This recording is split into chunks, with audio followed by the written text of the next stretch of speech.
God, can we play more commercials on this station? This station is about me. What?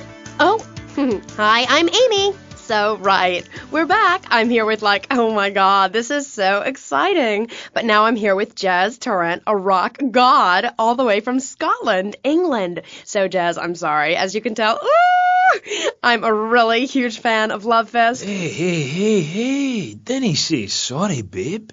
You are a woman of substance, and I like that. Thanks. Yeah, thanks.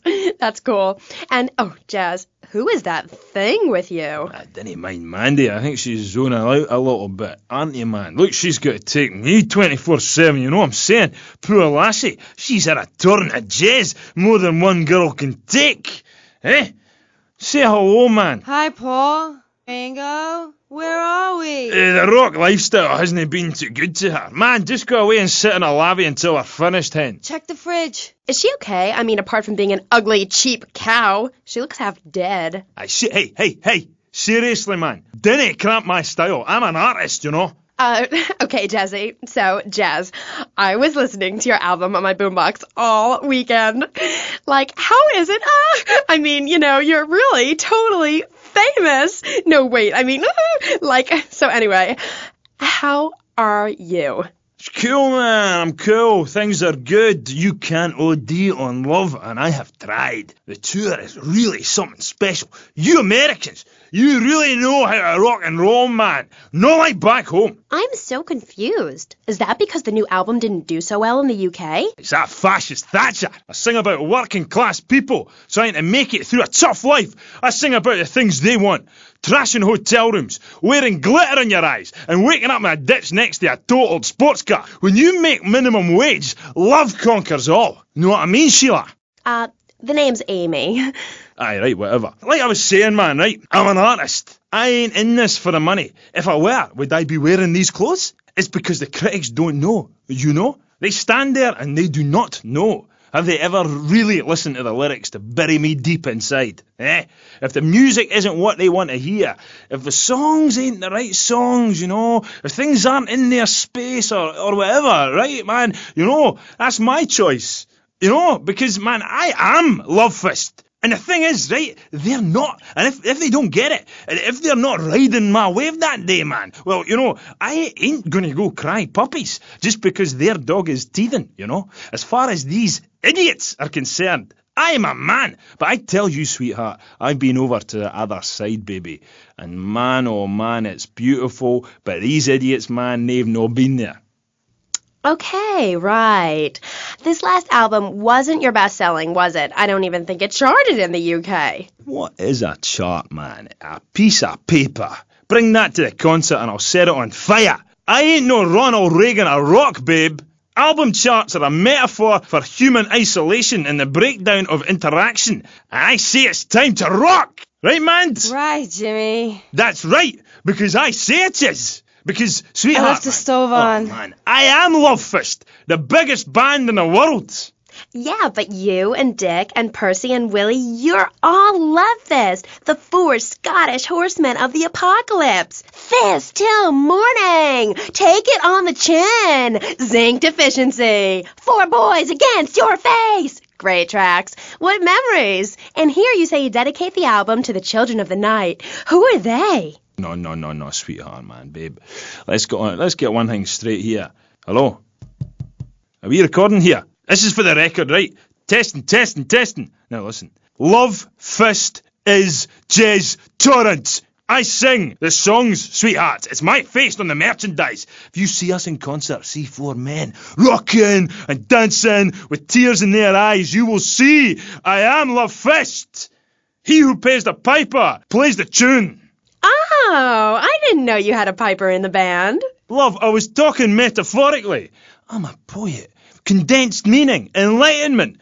We're a family living in Death Valley, but I walk alone.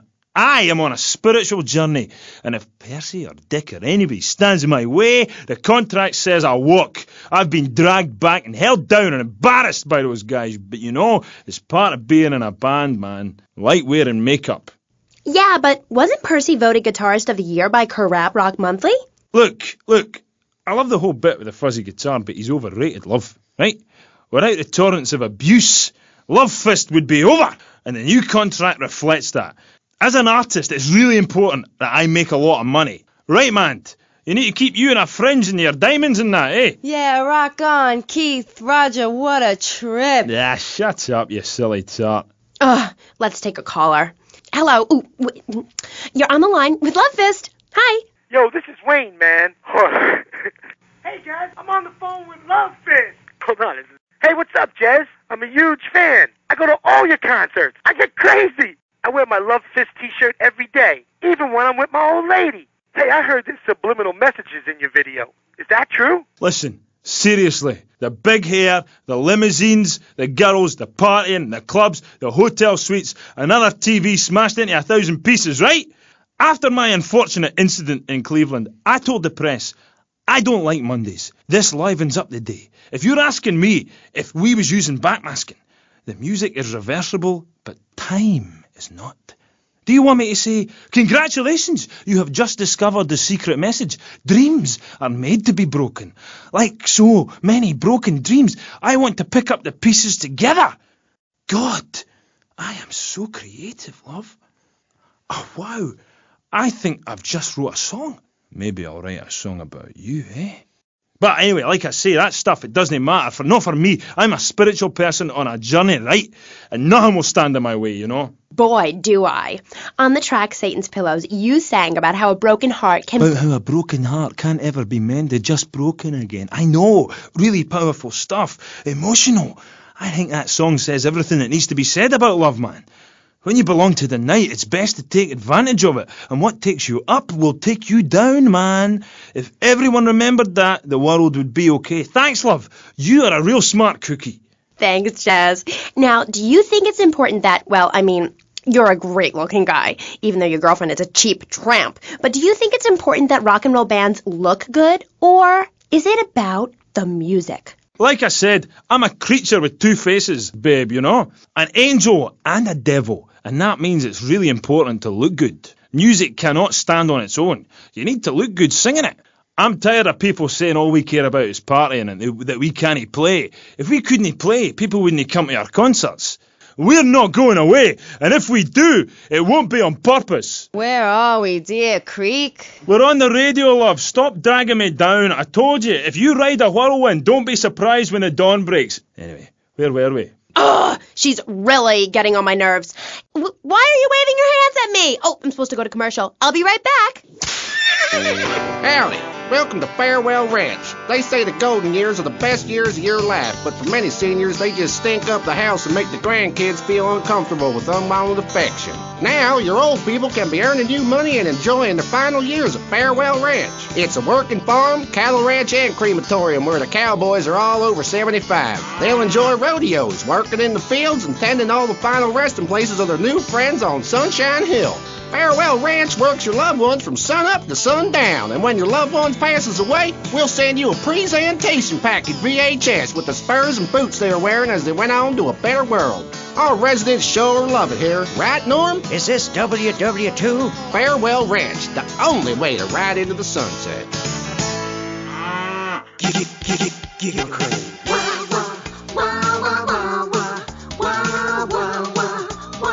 That's the sound I love. Stop my morning, you make my night. And Giggle Cream with everything, you make life bright. Getting fat and laughing, laughing and getting fat. With Giggle Cream, you get both things, and what's more fun than that?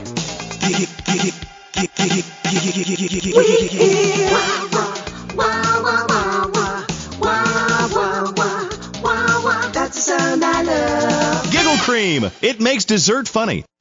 Asian pajamas? Chinese bandana? Something missing?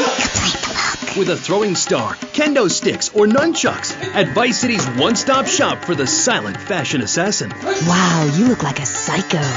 Complete the look. Hi, I'm Amy, and you're on K-Chat. Jez, you were telling me about the music? Aye, yeah.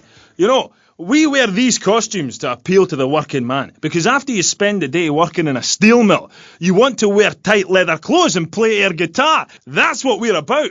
The recent album was a musical trip through hell, and I think it shows. Oh yeah, it does. I mean, I saw Satan. He didn't like what he saw in me. He saw darkness, but also a gentle side. Ask Mand. I can find treasure in the dark. And it's that, what's the word? Thing? Yeah, that's the thing that typifies me as an artist. Heart and soul. Head and trousers. Everything. That's what you get at one of my shows. Jez Torrent and Love Fist will really show you, you know. We take the soul into darkness. Bring your lighters. You know, I invented that. I've about had it with wankers ripping off my vibe. I wore women's clothing first. Why? Because it tells you about light and darkness. Like the moon. But seriously, love, you've got great eyes. Really. Oh, thanks, Jez. I've always thought your music really lets people see into your soul. Right, into great big pools of pain like me. Dangerous bastard. You see, babe, I've had my heart broken and I am still a man. I'm working on a song right now called Fallen Stars on Shattered Dreams in the Rain. It's about being able to communicate through music rather than words. It's set in a wind tunnel. That's why there's a huge snake painted on my jacket. The snake symbolises kind of a subconscious power force. Because life is pain, babe. And without music, I'd be lost. This new album is our most mature work yet. I am brilliant on it because I sing from the heart. About heartbreak? Babe, don't go there, please. You do your show a favour, take it easy. My people spoke to your people about this, and seriously, I appreciate the offer. And look, I would shag you, but you have to understand, it's too soon. Because Shari left you, right? Babe, my people spoke about this to your people. I said, do not mention Shari. It's like sticking needles in my soul, voodoo. Who are you? Are you my personal devil? That you could do this to me. The pain is too much. I have hair in my face to hide my soul. Shari had to go because she wanted to be a Marine. We couldn't be together. Seriously, don't go there. This is so sad. Do you have a tissue out there? Oh, Jez, I'm so sorry. Seriously, love, if you listen to the song Dragon Eyes, it says everything that needs to be said about her. You can't help me. It's raw, like a chicken's head, you know? The pain, it grips you and makes you think about everything. It's the longest night of all. December of the soul. Jez, this has been the best interview of my life. Thanks so much for coming on. For all you Love Fist fans out there, it's time for a contest. That's right. Ladies and gents, you're listening to me, Jez Torrent on K-Chat, being interviewed by... It's Amy? Oh, God. You forgot my name? Yeah, whatever. Citizens of Vice City. Now you've got the opportunity to win a part of me, my signature, ink. I only give away parts of myself to people who have bought all our records, so you've got to answer this. On which album did Beast Fist appear? Was it A, Dogs on Heat, B, Fat Chicks All Day All Night, or C, Devil's Own Band? For the chance to win tons of Love Fist prizes, just answer the question. All you need to do is write the answer on a postcard and send it into the station. Jez, before you go, will you please play us a song acoustic? Piss off! Acoustic songs are for sissies. Babe, seriously, do not cramp my style. Look, I've got to save up the love for the big show. Babe, I love you. I really do. Friends for life. Dance into the fire and all that. Always good to meet a fan. Will you look after man for us, will you? Oh, I lost my lighter again. Love Fist! That was the dreamy Jez Torrent of Love Fist, who are appearing this week in Vice City as part of their world tour. Bring your lighters and a spare pair of panties. I know I will. We'll be right back on K-Chat after these messages. Thanks. What makes a real American? A cowboy hat, enjoying a fine T-bone steak, going to a baseball game, shooting a gun. Maybe it's the freedom to go into a poor country and tell them how to do things. Heh, those are all great qualities. But one thing that makes a true patriot is the ability to choose an American car. When you buy an import, you take a hot meal off a hard-working American's table. There. This poor girl is going to starve to death just because you bought a cheaper, more efficient Maibatsu. Without gross symbols of excess, what will Americans have to look up to? Our great industries are threatened. Cars, pornography, armaments, and they need your help. So the next time you buy a car, a piece of adult literature, or a missile defense system, make sure you do the American thing. Old Max. We go everywhere together. Right, boy? At Pet Stuffers, we know there's nothing like a relationship between a man and his dog. Sometimes you just can't let go. Max, you didn't eat your food. That's the 2nd week in a row. Max? When the unspeakable happens, just put your four-legged friend in the refrigerator or freezer. Then call Pet Stuffers. We'll be there within a week to pick him up, and in less than a month he'll be back as good as new. Through an ancient Egyptian miracle process called taxidermy, you and your best friend will always be together. Yeah, that's a good dog. Pet Stuffers, when you just can't let go. And coming soon, grandparents forever. The key to feeling great is looking great, and the way to look great is to have great hair. That's great. Take your hair higher. Take your hair to the limit. With Sissy Spritz, when you're clubbing or sticking your head out of a stretch limo sunroof, you want to know your hair is performing to the limit. Higher. Gonna get higher than the sky. With Sissy Spritz, it's hair for the future, not the past. When you have great hair, people know you're a winner. Gonna fly on my own hair tonight. Sissy Spritz may cause dry mouth, dilated pupils, paranoia, heart palpitations, and nosebleeds, but your hair will be great. This is K-Chat. Welcome back to the show. I'm Amy Scheckenhausen, and next up, we're going to be interviewing someone with a lot to say for herself. A woman who pretended to be a man and then wrote a book about it. I haven't read it, but I'm going to pretend I did. She's professor of anthro-sociology and women's studies at the University of Vice City, and her name is Michaela Krapitus. Michaela! Hi, welcome to K-Chat. Hello. Hi. So, Michaela, you're a teacher. If you mean professor, yes, I have a doctorate. Teachers are homely women who make minimum wage to keep the teenage boys off the streets during the day. I am very intelligent, and I'd rather talk about that. I'm trying to sell my book. Okay. Now, it says here you wanted to be a man so much, you dressed up like one. Well, that's a load of crap, my dear. More misogynistic propaganda. I hate men. Can't bear them. I think they're a complete waste of time and space, quite frankly, and a disaster for the planet. Me too. I just got dumped. Oh, well, it is unfortunate you measure your self-worth in relation to a man, my dear. Look at you. You could be an attractive girl if you did some physical labor, cut your hair short, grew out your body hair, and wore boots, for example. You mustn't get sucked into their heteropatriarchy. But I like dating. Having someone buy you dinner is great. Well, we'll come back to you and your problems, accepting who you really are. Let's talk about me a bit more. Okay, so tell me about your book. You hate men a lot, and you dressed up like one, and now you've written a book about it, right? More or less. As I said, I'm very intelligent, so I don't expect you to understand, my dear, but I'll try to keep it simple. I've always been fascinated with the world of men. Revolted, of course, but fascinated. Now, as an academic, I can get paid to write a book about pretty much anything, as long as I give it a complicated title. Are you with me, gorgeous? Ooh, I think so. Good. Then hold my hand. It helps me think. No! Okay, sorry. Don't be so weird. God, everywhere I go, just like the university won't let me display my beautiful and sensual woodcuts in the student commons. It makes me so angry! Where was I? You were talking about yourself? Oh, of course. The ego is a dangerous thing, especially in my case. I'm a Jungian. Anyway, so what I did was dress up like a man and enter into the man world. I can tell you it was more horrifying than I imagined. What did you do? Well, the first chapter, I was a roofer. These sexists spend all day on a roof talking about us, Amy. I was expected to sit around and talk about what I had done to women. Of course, I had to, so as not to blow my cover. So what's the name of your book? Yes, as mentioned hitherto, my book has a very, very obtuse title. Being and Singing. From Freud to the building sites, a woman's journey into the male psyche. Huh? What? I'll admit it's not very catchy, but academia is not about getting to the point. It's about exploration. Okay. Wow, I'm learning a lot today. Yeah, so I entered the world of men, in disguise, of course. I was dressed like a man. Okay, and you haven't changed back? What? What did you say? You're still dressed like a man. No, I'm not. These are my normal clothes. Amy, for God's sake, don't fall prey to the patriarchy's evil fashion schemes! Oh, sorry.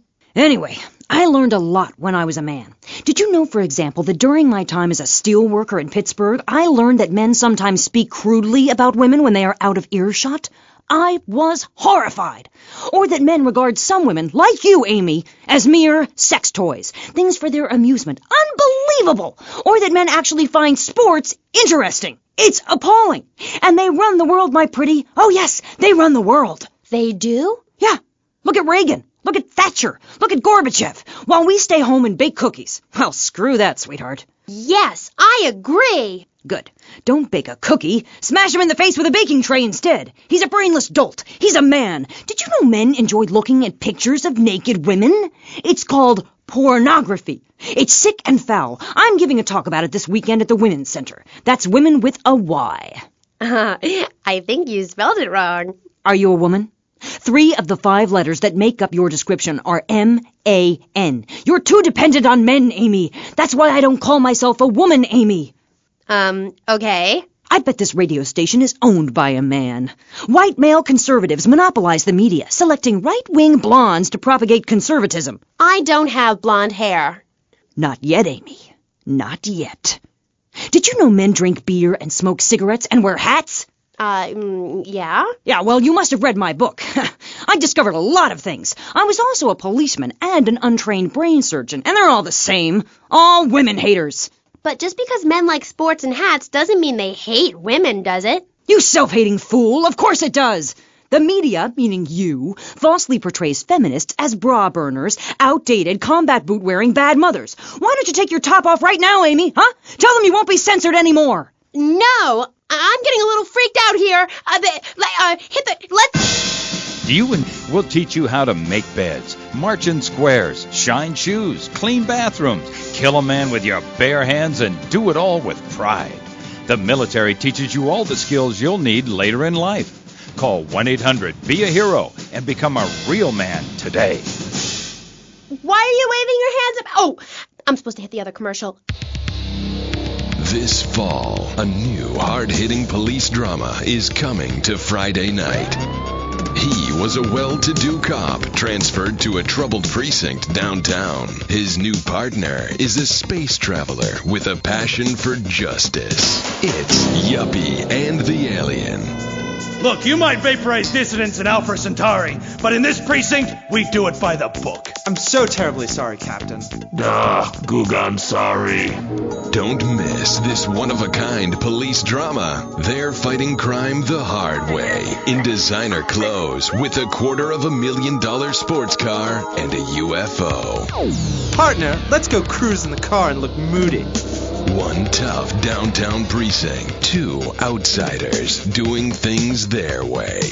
Yuppie and the Alien on VBC. Hi, I'm BJ Smith, tight end for the Vice City Mamas and proud proprietor of BJ's Used Autos. Cars from all over America come to find a new home in Florida, just like you. I moved here after the draft. Football, not Vietnam, even though they do have a lot in common. I noticed there was one thing missing from this great town, a celebrity-endorsed used car shop. That's why I founded BJ's Used Autos. Every one of these beauties is freshly painted. They look brand new. We have new models coming in every morning, usually around 2 a.m. We can get you anything. And if you see a car of your dreams, tell us. We can acquire it for you. I've taken the skills I've learned as a pro football player to the used car business. Smash, grab, and run like hell. BJ's Used Autos. I'm tackling low prices with hot cars. If for some reason you'd like to speak to Michaela Crapper, just give her a call on K-Chat. Who's on the line? Michaela, hi. Peace, sister. I'm wearing trousers. I haven't shaved or waxed in 9 months. I left my broken-hearted husband and baby behind. Now I'm living in a commune with a series of life partners, having quite simple, amazing experiences. I got my inspiration from a lecture you gave last year. Thank you so much. You taught me a lot. Yes, good, sweetheart. But ask yourself, are you doing enough? It sounds to me like you're living a lie. Your life is still very man-centric. You're still justifying yourself by the I am not rather than the I am principle. I mean, really, you might as well make his bed and clean his litter tray, for God's sake. It's half-hearted fools like you who give feminism a bad name. But I even attacked my brother with a bread knife. You show pony, prom queen, cheerleader, skirt wearer. You see, Amy, that's the thing about people. They're so half-hearted. Pick and mix, not prepared to carry out their threats. That woman, that lady, as I bet she likes to be known, is really a self-hater, a failure in the man's world. Yeah, why, I bet she's never even attacked a man with a vat of boiling oil. But she said she tried to kill her brother. Don't argue with me. I write books. Okay, next caller. Michaela, I'm a huge fan. Are you? Yes, you've really changed my life. Before I heard you speak a couple of times, I was getting into the feminist movement, but in sort of a silly way. Really? Yeah, burning my bra, beating a policeman, shooting my dad and stuff. Just playing around, I didn't really understand the feelings I was having. Ah, I know the wearisome troubles of the half-hearted. Then, after listening to you, I realized what a load of crap it was. Excuse me? I realized what a load of crap it was. You can't hate men just because they're different. You can't hate anyone just because they're different. You have to work with them. Luckily, I needed a moronically pretentious, overeducated, hair-lipped old harridan like you to show me how stupid I was being. I mean, we're all just people, and it's idiots like you who cause the problems in this world in the name of reclaiming some false ideal, and blabbering on and on about gender politics at rallies just so you can wear leather in public. Why, you misogynist. No, you're insane. You hate yourself because you're a failure. You're an appalling academic and about as intellectual as a hemorrhoid. Goodbye. Well, well, it's nice to see my work has stimulated such healthy debate, don't you think? Michaela, she hated you. No, nonsense. Poor dear was in bits. Not very used to the cut and thrust of academia. I thought she expressed herself poorly and didn't know what she was saying. Probably burned her husband's cakes or something. It is important for me to confront the differences and similarities between myself and other women. I am smart, strong, I seek liberation. Your society imposes on me. God, this is all so confusing. Everything has two meanings. Exactly. Apart from the word through, which has 5. You can choose to be a victim, Amy, but after you read my book, you'll realize men are irrelevant. Can a man have a baby? Do I need a man to have a baby? No, we don't need men. We need more parts of town we can call our own, more parades, more gatherings of understanding where women can beat each other with pillows and practice judo. That doesn't sound like fun at all. Oh, shut up. I've had enough of you, you little tart. That makes 2 of us, right. Listeners, don't go away. When you come back, we'll have a new guest, and I promise they'll be more interesting than Michaela Crap Artist. Michaela, it's been a pleasure. I'm sure we've all found this very illuminating, and why our beliefs are right in the first place. We'll be back right after this. Giggle Cream.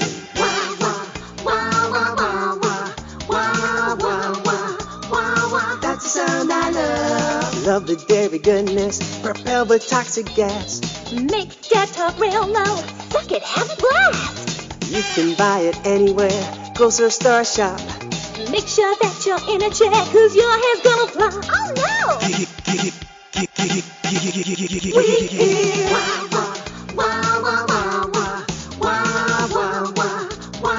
that's the sound I love. Giggle Cream. It makes dessert funny. He was a man of peace, living on a quiet farm in North Dakota. Till one day, all hell broke loose. Tim, we need you.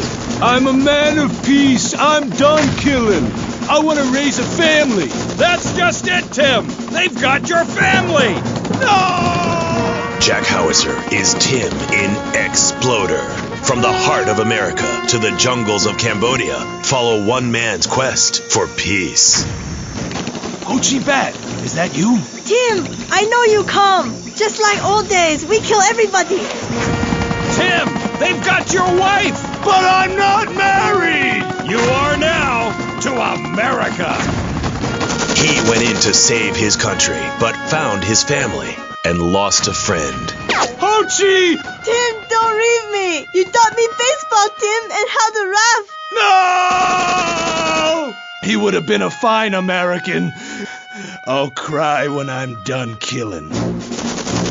Get yourself a body bag, strap yourself in, start making friends the American way. Exploder. Evacuator Part 2. Rated PG. May include patriotic garbage. So, hello everyone and welcome back to K-Chat, Vice City's main place for things. I mean, well, it's a place in Vice City where things go on, like interviews or things. or other things like that. But at the moment, it's interviews, and I'm Amy Scheckenhausen, the best interviewer in Vice City and exclusive to K-Chat. Remember, you only hear Amy on K-Chat. Our next guest is a man on a mission, and that's why he's got such a silly name. His mission is simple. Zoos. His name is Mr. Zoo. G'day, Hi, Mr. Zoo. Hi, the name's Pat Flannery, but I love zoos, I really do. That's why they also call me Mr. Zoo. Okay, and which do you prefer? What, darling? Which name, Mr. Zoo or Pat Flinger Thingy? Oh, I don't mind, babe, whatever you fancy. Fine by me, as long as we talk about animals. I don't give a damn what you call me, as long as it ain't Sheila or something. You're silly, Mr. Zoo. Why would I call you Sheila? I don't know, love, you tell me. Oh, this is getting confusing. It says here your name is Mr. Zoo, and now you're saying your name is Pat Flanagan, and now you're saying it's Sheila? Doll, the name ain't Sheila. That's a Sheila's name. It's an Australian joke. Okay. Oh, right. I don't speak Australian. Do I? I guess not, sweetheart. Okay, well, moving on. You're Mr. Zoo. That I am. Cool. And I hear you've made quite a name for yourself. Why is that? Because I love animals, Aim. Animals and publicity and stuff, but I love animals. Oh, I love them. Me too. That's the thing, babe. We all love animals, but we don't know too much about them. That's what I'm here to tell you about. That and myself, of course. Of course. So, right. What about animals? Well, it's interesting, right? But not a lot of folks realise that we're 90% the same as a fly or a cockroach or a pigeon. That's the new science out there called genetics, I think, which is going to be real popular real soon. But what it tells us is all animals are pretty much the same from a genetical level. Oh, cool. Damn right it's cool, babe. You know what that means, don't you? No, I haven't got a clue. It means we've all got to start caring for one another like family. Okay, so let me get this straight. Like, my brother is a cockroach, and my dad is a pigeon, and my mom is a fly. Is that right? Well, sort of genetically speaking, but you're bang on, love. And you know what that also means? No. That you could, legally speaking, marry any animal you wanted and have kids. Unless you're married already, babe. You ain't married, are you? No, I just split up from my boyfriend. He didn't like me being on the radio. Whatever. Said I sounded stupid. Well, that's my point, love. I mean, imagine if you'd been out dating a wolf or a cute little deer. He'd protect you and stuff, urinate to keep out intruders, but he wouldn't mind you being on the radio. Wouldn't mind a bit. Why not? Wolves and deers have no concept of jealousy at someone else's success. That's the genetic variation between Homo erectus and spider monkeys. Jealousy and fur and stuff. Oh. Oh, indeed, sweet thighs. Oh, indeed. Would you like Mr. Zoo to tell you something else? Yeah. Everything you learned in school is a lie, babe. A lie. Take parology, for instance. You were told sharks are dangerous, right? Yes. Cobblers, babe. They're frightened of you. They ain't gonna hurt you. Have you ever tried cuddling a shark, getting down and dirty with one, relaxing it a little? No. Well, I have, and I'll tell you, it's very rewarding, babe? Very rewarding indeed. Really? Yeah, abso-bloody-lutely, love. Once you've calmed it down with a little rubbing, it's like a swimming puppy, real affectionate and stuff. Okay, I'll try that. You should, love, you really should. Let me tell you something else. Go on. Well, this is something for the guys out there, really. You know, with a girl, right, you ain't got a clue. I mean, a female human, when she's on heat, right, and ready to mate, looks identical to a female human when she ain't on heat, and would throw a drink over your face if you grab her behind and start trying anything intimate. You can't tell the difference. I know that only too well. But take a forker monkey from the jungles of the Philippines. When she's on heat, her behind sticks up and glows bright red and she makes a sound a bit like this. And any fool or dingbat can tell she's ripe and ready for action. Certainly clears up any confusion. Yeah, I guess it does. Or a female black widow spider. Now, they eat their mates after the deed, as they say, is done. Ooh. Yeah, I know. That certainly puts things into perspective, doesn't it? I've never done that. No, but you can now, because you're the same. Well, more or less the same. I mean, that's the funny thing about my work, about genesthetics. Oh, God, the world is so complicated. There are also lots of tiny differences between animals. You know what a species is, don't you, Aim? Yes. It's an animal which has other animals which are quite a bit like it.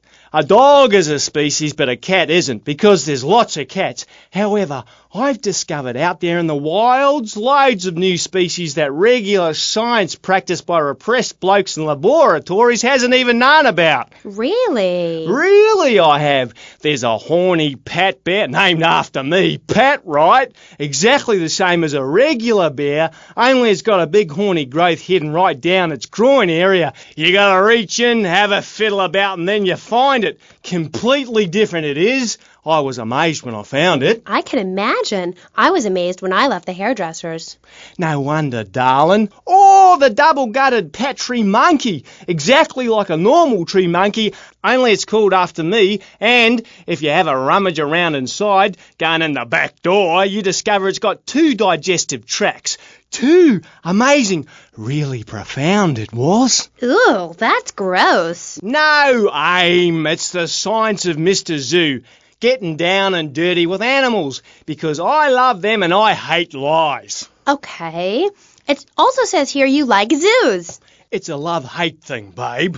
That's nice. But I'm certainly an expert. I know what I'm doing and I'm not afraid to expose myself. Okay, well, I'm getting a little confused here. Why don't we take a break, and when we come back, take some phone calls, because all the buttons are really flashing all of a sudden. You're on K-Chat. The science of evolution has uncovered many of life's mysteries, like tadpoles or the pyramids. But the mystery of the armpit remains. What's it for? Why is it hairy? And why do men have nipples? But one thing is for certain, the armpit smells bad. Luckily, there's Pit Balm. It's like napalm for your skin, or Agent Orange on your sweat glands. Pit Balm stops unwanted bodily functions in their tracks. It's as effective as sending GIs into a peasant village. When you're fighting the war against personal hygiene, bring out the heavy artillery. This Friday night, it's the incredible sitcom that has captured America's heart and given the whole country a new catchphrase. But I'm 42! Just the 5 of us. After a mix-up at the adoption agency, the Chesterfields came home with 3 zany new house guests. Jimmy, tidy your room and go to bed. I'm so sick of this. I keep telling you I've got a rare disease. I look 12, but I'm a 42-year-old investment banker. I want to go out and get laid. Oh, yeah, and I'm Santa Claus. Now, tidy your room. Asshole. Sean, our posh suburban home must be a welcome change from that alley you were sleeping in. I really enjoy living here, but there's not enough booze. It's the funniest, most touching half hour on television. Charlotte, what's that smell? I set the couch on fire again. Yeah, I can help you with that. And this week, it's a very special Just the 5 of Us, where an attractive blonde lady tries to steal Jimmy away. Now you're talking. Just the 5 of Us. Friday nights on VBS. We're on K-Chat, and so are you. If you're listening, I'm here with Australian animal lover, Mr. Zoo. If you've got anything to ask him, why don't you just give us a call right now? Yeah, great. Give us a call right now, and I'll tell you anything you need to know about animals. Okay. Who's on the line? Is that Pat Flannery? G'day, of course it is. And you're in Vice City? Yeah? What are you doing here? Promoting animals, mate. Don't you remember the court case? Get lost. Amy, let's have another caller. Okay, who's on line 2? You're through to K-Chat. Don't hang up on me, Flannery. You're meant to be in a hospital, you sicko. Hey, easy there, mate. Hospitals are for people who don't feel well. I'm at the top of my game. Are you insane? Don't answer that. I know the answer. You're sick and insane and you need help. I got a visa, mate. I got a visa. You can't touch me. I'm bona fide. I love animals. Leave me the hell alone, or I'll come by your aquarium and feed you to the bloody sharks, you no good, by the book, paper pushing murderer. Bobo would have lived if you let me in the tank. I could have cheered him up. I could have done. Now stay away from me, you hear? No more callers, K-Aim. Phones are so impersonal. Not a two-way conversation like the radio. Okay. Who is that? Wrong number, I think. No, it wasn't. Yeah, it was. A bloody wrong number. He wanted a plumber and a Chinese. I was speaking to him in Australian. Okay, cool. What was that about the aquarium? Nothing, babe. All in the past. Long time ago, I was tricked into saying something I regretted. Oh, cool. That happens to me all the time. I can see that, love. Yeah, big mistake. Never trust a judge or a mental health tribunal. Never. Only trust animals. Okay, and what did they make you say? Nothing, babe. Oh, it was a long time ago. Look, I brought a little surprise for you. It's a little female plague rat. See how relaxed she is with me? I got special powers. She's a lot like a little Joey kangaroo in a lot of ways. You know what I mean, love? What did they make you say? I've also brought a menacing trouser snake. Would you like to see it? Look at this. It's a little frog in my pocket. Calm as you like, not even awake. Oh, he's died. Anyway, in this pocket, I've got a baby dwarf giraffe I birthed this morning. See, she's still covered in fluid from her mum's womb. Wow, isn't that fabulous? Ooh, that's grody. What did they make you say at the mental health judge? Nothing, babe. Nothing at all. Long time ago. It was a bad period in my life. I wasn't sleeping. I was heartbroken like a platypus. Do you know a platypus only gets a bill after its mate breaks its heart by sleeping with its brother? I know all about that. I was crying my eyes out for weeks on all kinds of pills for my nerves, couldn't move, couldn't talk. I was cooing like a dove. Please, darling, let's move on. Do you want me to talk to a parrot? Now I'm really curious. What did they make you say? I love you. You do? I never knew.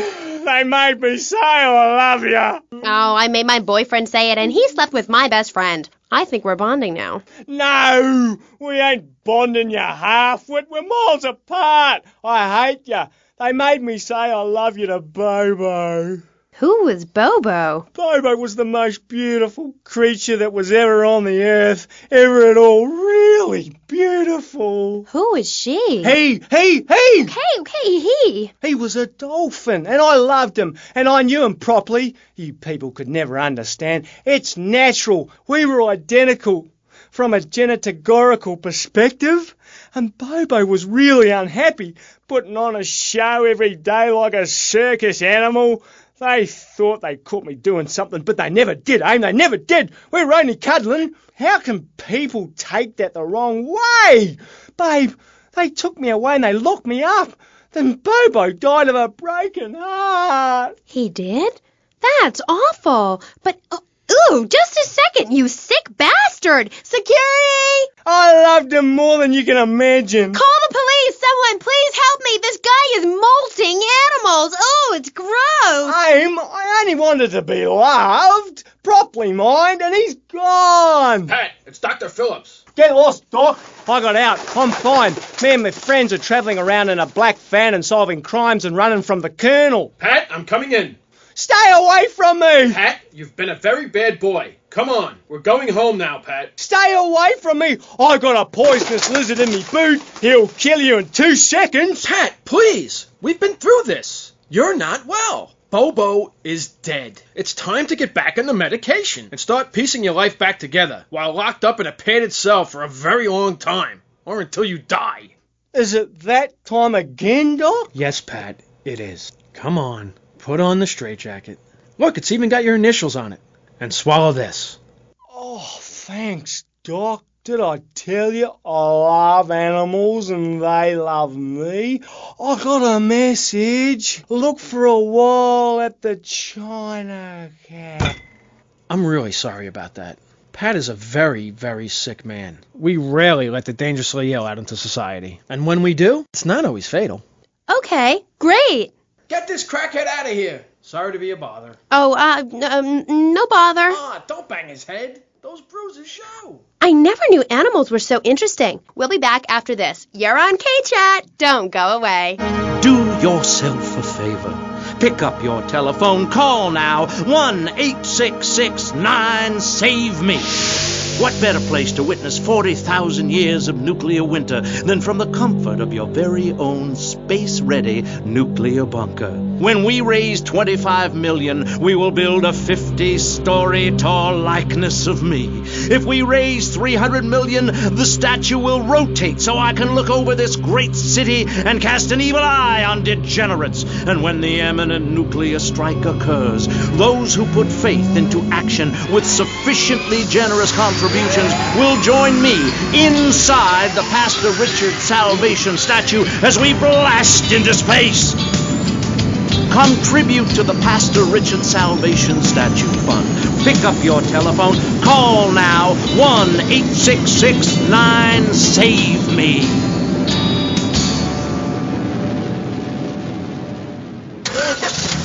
Knights of the road, here's your stallion. The car for freedom. The car for hot excitement. The car for a man who is alone against the elements. The Waibatsu Thunder. The pride is back. It's the power of a compact. Looks small, but it's so big. Fuel injected. Inject me. My Batsu Thunder. On the toll road of life, you have to pay to prove you can. Live the emotion of an individual. Thunder. The awesome power of nature distilled into one vehicle. Wow. Because after you get struck by lightning, there's thunder. The Waibatsu Thunder. Hello, welcome back to K-Chat. I'm a woman, so I know it's important to discuss feelings. That's why we don't have any male hosts on this station. People open up more to women. I was telling my girlfriend yesterday, if a woman were president, we'd nuke a country every 28 days. In these times of trouble, of international scary things that cause anxiety, people seek soul ice. Or is that solace? Oh my God. Some visit lady friends, others go to a bar, and a strange few talk to rocks. My next guest is the author of this book, I'm Lovin' the Coven. She sits on the board of the Vice City Renaissance Committee, Gethsemane. Gethsemane. Welcome to the show. Hello, Amy. I brought you a crystal. Isn't it gorgeous?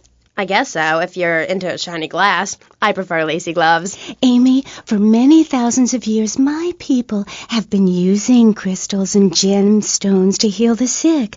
Take the crystal, and then, when the night is enchanted, and the candles have been blown out, and the wind sings through the branches of the eucalyptus, hold up your arms and sing, all dewy, my sky-sailing pregnant moon, the goddess. Pregnant moon? What are you talking about? Gethsemane? Sorry, whatever. Do you even have a last name? My compost coven named me Gethsemane Starhawk Moonraker. Trust me, Amy, I'm quite accustomed to people persecuting us. It's been going on for thousands of years. Native Americans, they studied crystals. The ancient Chinese, Belgians, Superman, they all studied crystals. So why do you view it as so weird? Grab your crystal, hold it tight, and close your eyes. You will be transported back 35,000 years when the temperature of Europe began to drop. The tundra was teeming with animal life, and small groups of hunters followed the free-running reindeer. And there, under the magnolia tree, a woman breastfeeding a baby elk. Do you see it? It's nature. Ew, gross. You're one of those filthy hippies that thinks breastfeeding in public is okay? Well, it's not. There are bottles and milk at the store. Don't act like a cow. You really remind me of someone, by the way. See, Amy, you're putting the blinders of society on.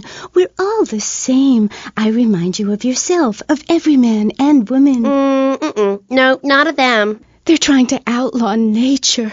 If I'm in the park and a nice gentleman comes along, I should be able to breastfeed him. Pretty soon, everything natural will become illegal. It's really depressing. If I died right now, would I get buried by a female priestess in a cave, surrounded by my favorite tools and ornaments? No. There was a time when children were taught about their bodies, about the goddess lady of the mammoths, about the importance of the spiral dance clutching a bison horn under the crescent moon. At the Beeden Rob shop where I work, we have classes that teach the importance of eating wild plant shellfish and understanding ancient crop circles. Oh, I love lobster. Have you ever tried talking to one? Energy flows from everything, even a tractor. My mother, the moon, taught me how to trace ley lines with your bare feet in the dirt. Listen, you're very weird, and you smell like patchouli and compost, and I think you might have a shot at a boyfriend if you shaved and got some gel in your hair and put some clothes that fit or something. I mean, please. Did Joan of Arc shave? I was given this fascinating pamphlet called Caucasian Female Body Hair in American Culture. Amy, I love you like my sister, but honey, you've fallen prey to a sustained marketing assault that began in 1502 to convince women that underarm and leg hair was wrong. There's nothing more natural than this enormous bush I've got growing under each arm. Having hair is natural. What's the deal with Anglo-Saxons? I mean, go to England. The women there don't shave their underarms. It's really quite attractive. You just need to focus your eyes to look for healthy signs and not the signs of socialized barbarism, like shaving or wearing deodorant or birthing in a hospital, rather than the open air like a wolf cub. Remember Brother Romulus and Noble Remus? Wolf-raised. I find this really interesting. Not really, but I say this because I'm told to. I'll be back on K-Chat after these messages from our sponsors. Howdy, partner. It's 4:30 in the morning here at Farewell Ranch, and it's time to get up and work the old cows. Get up, y'all! At Farewell Ranch, old people don't sit around stagnating, watching game shows and talking about the good old days, sinking into the grave in a urine-soaked mess. At Farewell Ranch, they sweat and toil until the breaking point and keep that miserable contemplation of mortality at bay. Hell, at steering time, we'll work Grandpa so hard he'll wish he was dead. At the end of the day, he'll sit down in the bluegrass, eat a bowl of commemorative beans, and enjoy sing-alongs at one of our nightly funerals. It's the cowboy's code. Work hard, don't shower, and die in your boots. Right, Norm? My prostate. Farewell Ranch, the only way to ride into the sunset. It's the knife that saved America. If you liked the film Exploder, you'll love this enormous commemorative survival knife. In the handle, you'll find all of the things you'll need in any wilderness, disaster situation, or the jungle of your backyard. It comes complete with fishing line, needle and thread for sewing gashes back together, and an incredibly useful and durable toothpick. Tim, go on without me. I got toffee stuck in tooth. It's okay, Ho-Chi. Try this!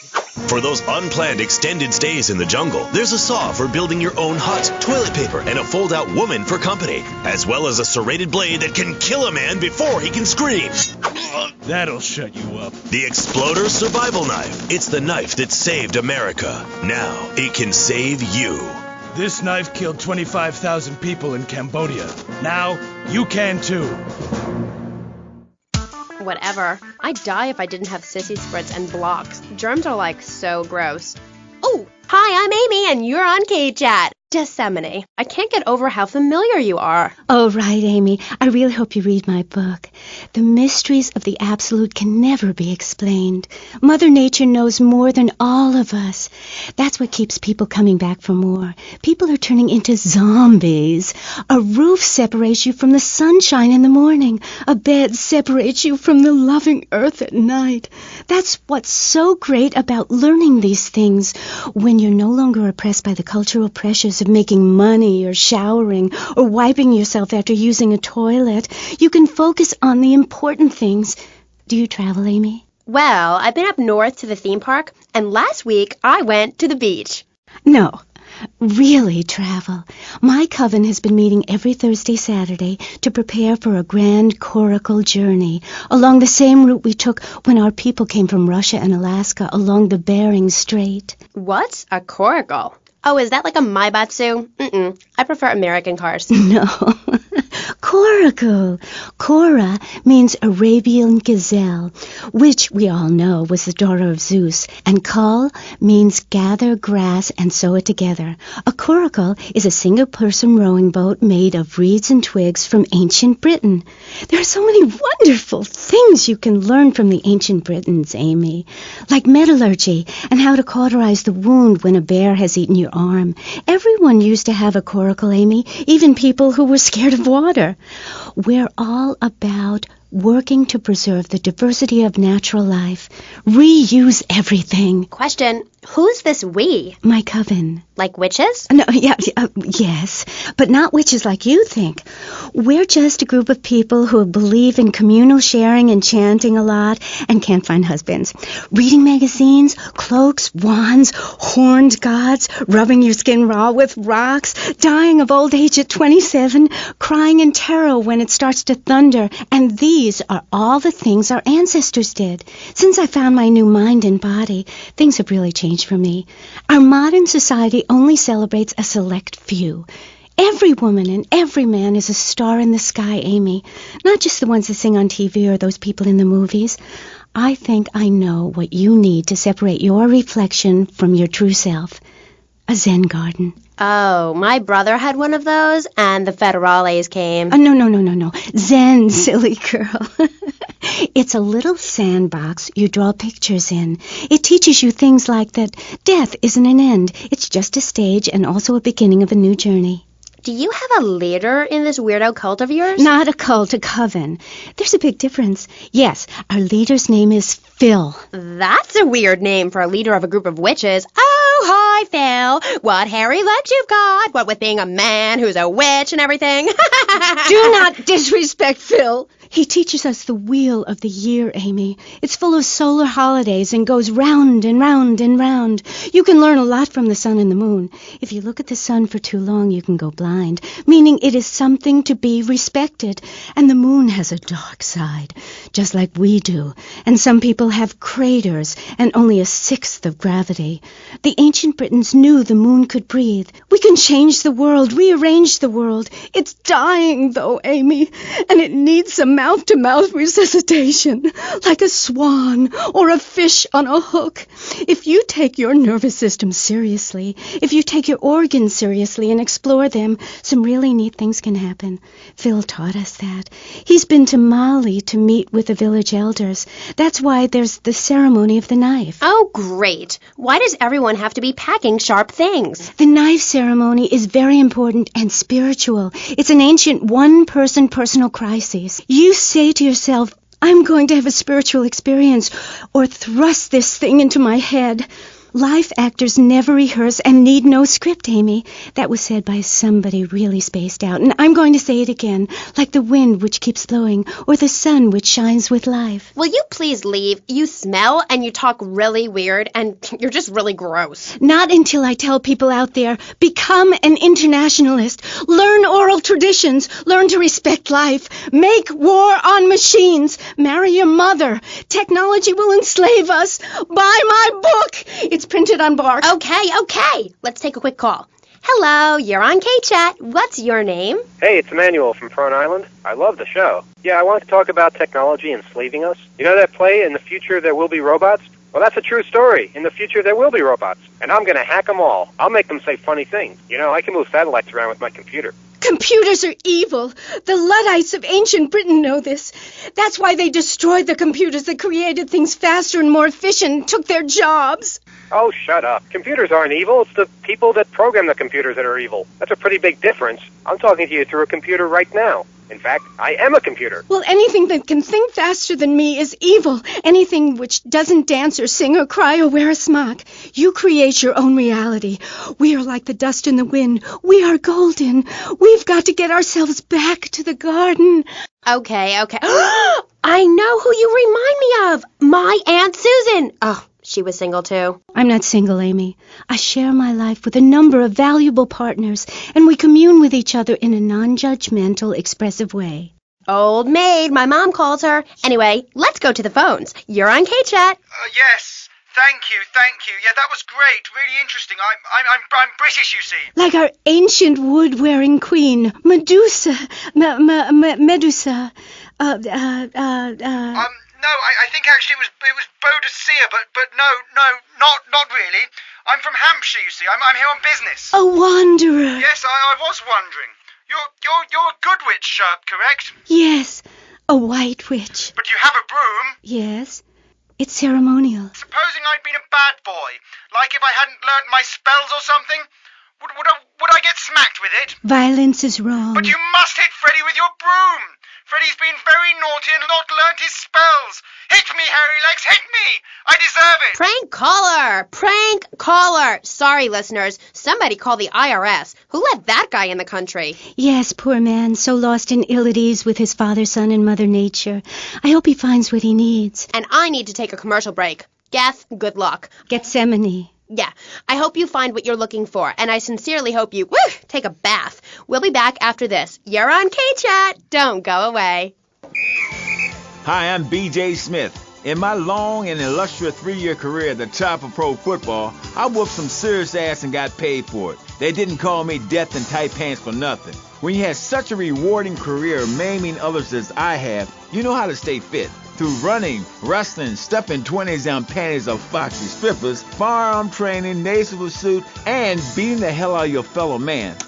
That's what keeps me healthy. And now, using training methods I perfected, it's going to work for you with BJ's Fit for Football. Watch those pounds fall off. I'm down to 300 pounds using exactly the method I demonstrated on tape. I mean, who are you going to trust to get you fit? A man who can rip your arm off and beat you with the wet end? Or some aerobics instructor who wouldn't get drafted by the local hopscotch team? Hell no. BJ's Fit for Football. Out now on beta and VHS. Remember, to win a game of football or life, you have to annihilate everything in your path in a blind rage. Ever since Linda started working, our kids are home alone. We tried hiring a nanny, but she wanted health insurance. Yeah, right. That's when we got Domestabot. He's great with the kids. Mrs. Lawrence, Tommy has some skin magazines under the bed. And he helps us, too. Would you like your drink freshened? He's a great conversation piece at our special parties. Please put your car keys in the hat and the fun will begin. It's like having a personalized alarm clock. I brought you a drink. It's 8 in the morning. I made it a double. Oh, Domestabot. Domestabot. He's 3 foot high. He only says 10 phrases. He's the friend you've always dreamed of. Order Domestabot today. So, welcome back and all that stuff. You're on K-Chat with me, Amy Scheckenhausen, on Vice City Station for the stars, including me. And boys, have I got a treat for you. Next up is a living legend, a man who won the World Series single-handed, known to his fans as Death in Tight Pants, and known to his enemies as, oh my God, I just got flattened by a truck. How is that fair? It's sports legend B.J. Smith. So, B.J., welcome. Thanks. It's a real pleasure to be here. Oh, I know. But one thing, sweetheart, I never won the World Series. That's baseball. I played football. Yes, but it's all the same, isn't it? Football and baseball aren't the same. And one of them, you get bored during a 5-hour game. You touch yourself a lot and start a massive brawl with players who are degenerates, egomaniacs, and criminals.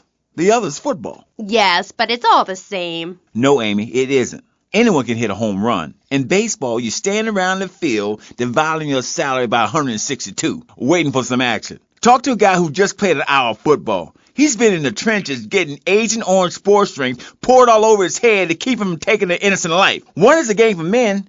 The other is a game for pansies who like wearing button-down shirts. They call baseball a national pastime. If that means making $1 million by standing around all day, count me out. I'll work for my money. Yeah, BJ, just like me, I can tell you. Yo, baby, it's cool. I just want you to know what I did. I do. Jeez, get over yourself. You must have a testosterone imbalance like all those jocks who shower with other men. You can't tell me you don't look at other people's business. Baby, I played professional sports for 14 years, including high school, and I'm making a comeback. I'm a very competitive person, I grant you, but I ain't got no testosterone imbalance. With that little mustache you busting out, looks like you should be talking about some hormone problems, girl. Excuse me? What did you say? Oh, nothing. Damn, baby, you're so ugly you make blind kids cry. BJ, you better stop being a bully just 'cause I'm not into the jock scene. I like sensitive guys, you know, like actors or rock stars or that kind of thing. Not some great big hulking giant that has to tell everyone how important he is. Well, I didn't realize we were trying to impress each other here, sweet thing. I was thinking we was here to discuss my new exercise video or talk about my possible comeback in professional football. Not sitting here flirting with each other. I'm a married man. I'm on my 7th wife. So you got a big family, all those wives. That's fantastic. Not really. You see, I really like family, especially when some show up you didn't know existed. I tell you, Father's Day, I'm scared to go to my mailbox. My big heart has caused me a lot of heartache, but when you're in the public eye, you can't always tell what people are about. BJ has met some real manipulative people. 7 wives! That's fantastic. No, I have 1 wife. I had 6 before that. So you downsized, right? Yeah, something like that. If you want to win in life, you have to change players. You can't play on the same team all the time. So, oh my God, isn't this getting intimate, BJ? I feel like we are really connecting. Yeah, I like to connect with you. Other men may fumble, but I go into the trenches like a Doberman. That's actually part of my video. What are you talking about? Well, as you know, running the ball is like making romance. And one day when I was going for a touchdown, if you know what I'm saying, I had a great idea. You see all these fitness videos on television? It's always that idiot fool in leotards prancing about, giving it the skinny thing. And I say, what is this? I mean, what in the world is this? These people ain't fit. They ain't got a clue. When you're fit, you know it. If you come into the locker room, you know I is fit for football, able to wrestle and pounce and hurt somebody for an hour straight. That's what people need. If someone comes to jack your ride, are you going to bust a aerobic move? Hell no. But when you know how to grab another man by the face mask and twist him around and so he tears ligaments in his back and never play again, I mean, that's some real useful everyday stuff. And I should know. I invented it. You know, I just don't want to talk about football anymore. Well, take dating or washing the car. What good is a leotard when you're washing the car? But put a man in a helmet and a cup, and he can wash the car in dignity. That's fighting fit for football. A really very simple program. The best way to get your body fit is to have total disregard for your body. Every now and then you wake up and come out of a concussion and say, damn, I look good. BJ, you talk funny. We'll be back on K-Chat right after these messages. Are you tired of your couches getting ruined? Oh, Grandpa. I made tinkles again. If you've got old people cluttering up your home, why not send them to Musty Pines? We'll help bring back dignity, and we promise it will be the best 3 months of their lives. They'll enjoy bingo, complaining, mumbling incoherently, skinny dipping, and organ donation. And once a month, it's our famous Lucky Dip medication switching night.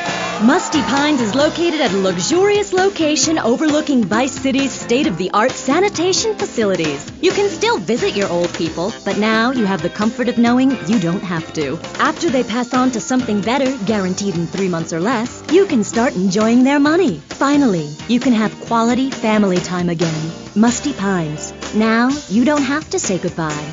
Drive-through service also available. He was just the boy next door. Hi, well, hello there, Danny. I didn't know it was hockey season. Hey, can I borrow a knife? A deadly curse, a deranged killer, a small town in tears. Knife After Dark, rated R for retarded. Ew, that's gross, BJ. Stop hitting on me. Hi, I'm Amy, and you're on K-Chat. So, what do you need to do for BJ's fit for football? Well, Angela, anybody can do it. What you need is a real expensive gym, a team of trainers, medical practitioners, dietitians, a baying crowd, and an opponent who wants you dead.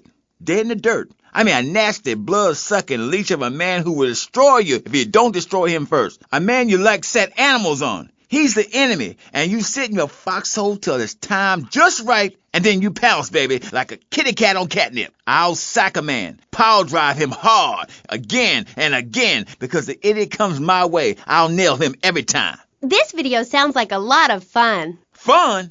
Fun? You think it's fun when grown men cry in mortal agony, when you're so scared of what you're going to do to a man you step outside yourself like an astral projection and police go Kent State on you and people crying and bleeding and pouncing each other in the face, and that's just in the locker room before the game.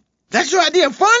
Yeah, I guess. Yeah, mine too. That's why I'm making a comeback. I've been retired 2 years, and I'm telling you, selling cars or appearing in soft drink commercials is not fun compared to having 50,000 low IQ morons in Green Bay or Tampa or Liberty City or whatever screaming how they want you dead just because you're playing for the Mambas. That's actualizing the South. Wow, that sounds interesting. Tell me about it. I am doing. I'm fin to...